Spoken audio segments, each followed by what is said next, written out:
All right, let's get into it. We're going to break down one of the most legendary heists of all time.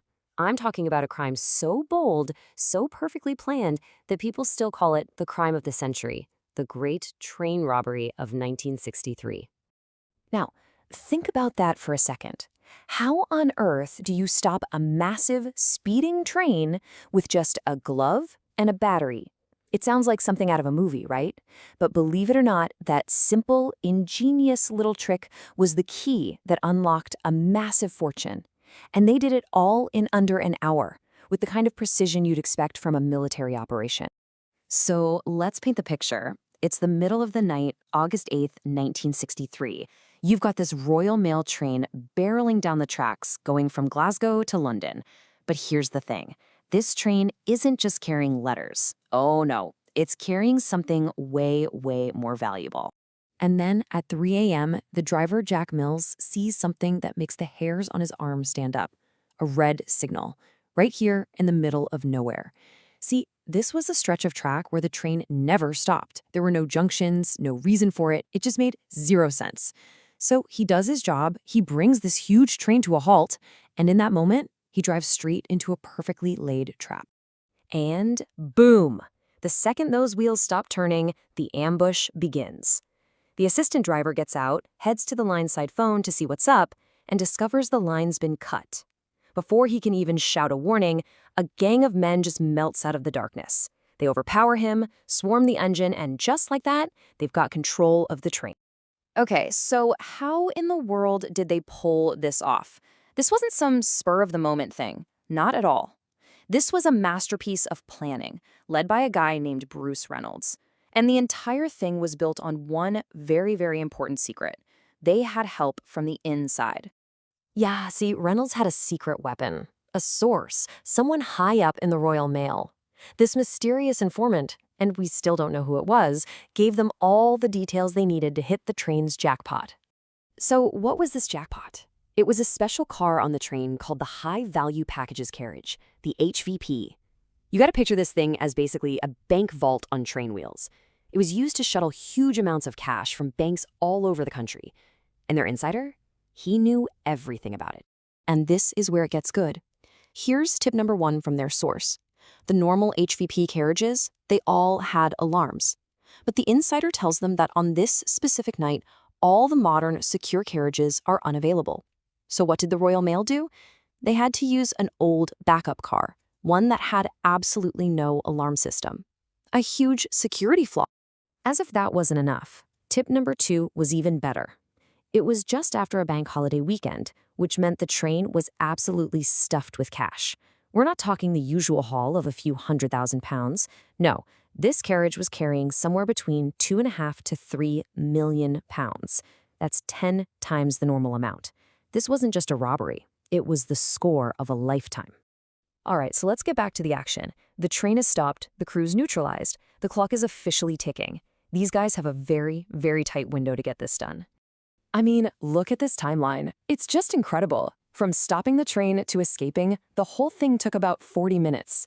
In that time, they uncoupled the engine and the HPB car, drove them a kilometer up the track to a bridge they had already picked out, and then started unloading what was basically a mountain of money.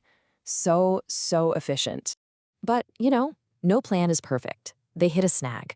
They brought their own getaway driver, a retired guy, but he took one look at the modern controls of this engine and had no idea what to do. So in this super tense moment, they had to adapt. They dragged the actual driver, the injured Jack Mills, back into the cab and forced him to drive the train to their unloading spot. Even with that hiccup, what they accomplished was just mind-boggling. They formed a human chain, passing bags of cash from the train down to a truck waiting on the bridge. We're talking 120 sacks of money weighing 2.5 tons, and they moved it all in about 15 minutes. In fact, they were working so fast they actually left 8 bags behind by mistake. Crazy. And just like that, they were gone. Vanished into the night with a fortune. It really seemed like they'd pulled off the perfect crime. But a single throwaway comment was about to become the loose thread that would unravel the whole thing. So as the last guy's leaving, he turns to the postal workers who were all tied up and says, "Don't even think about getting up for 30 minutes. At the time, it probably just sounded like a threat. to keep them from calling for help too soon. But that one sentence, it was the biggest mistake they made. So why was that so important? Well, think like a detective for a second. The police figured, okay, these guys aren't going to hang around. They need a 30-minute head start.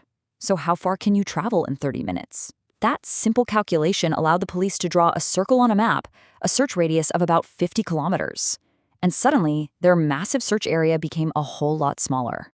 Meanwhile, the gang is holed up at a nearby farmhouse, listening to police scanners. And when they hear that the search has been narrowed to a 50-kilometer radius, they freak out. Why? Because their hideout is only 43 kilometers away. They are smack in the middle of the search zone. Their plan to just chill for a week until the heat died down? Totally shot. They had to bolt. Immediately. And in that frantic rush, they make their second huge mistake. They give some guy a chunk of cash and tell him to burn the farmhouse to the ground, destroy every last piece of evidence. But the guy they paid? He just takes the money and runs, doesn't light a single match. He leaves the entire hideout perfectly intact for the police to find. So, a neighbor calls in a tip about suspicious activity, and the police raid the farm. And what they find is an absolute treasure trove of evidence. We're talking empty mailbags, the trucks they used, food, everything. And one other thing they overlooked in their panic to leave: a Monopoly game. This is the killer detail. To celebrate their massive haul, the gang sat around playing Monopoly, using the stolen money as play money. Now, they were smart enough to wipe down the whole farmhouse for fingerprints, but they completely forgot about the game board and all the little pieces. And sure enough, the fingerprints all over that game were a perfect match for several guys with existing police records. Game over. So think about that. A crime planned down to the minute, executed almost flawlessly, and it all came crashing down because of one guy's careless warning and a forgotten board game. It's unbelievable, really, and the fallout was immediate and severe. Pretty quickly, police rounded up 14 of the 16 guys they knew were involved. They were handed these incredibly harsh 30-year prison sentences. A couple of them, though, including the replacement driver, were never identified. And the really tragic part of the story is what happened to Jack Mills, the train driver. He was badly injured during the attack, and he never really recovered. He couldn't go back to work, and he passed away only 7 years later. And that leaves us with the biggest question of all, one that's still unanswered after more than 60 years. The guys who did the dirty work, most of them got caught. But what about the informant, the mysterious insider who handed them the score of a lifetime on a silver platter? They were never found. Their identity remains one of Britain's greatest unsolved mysteries.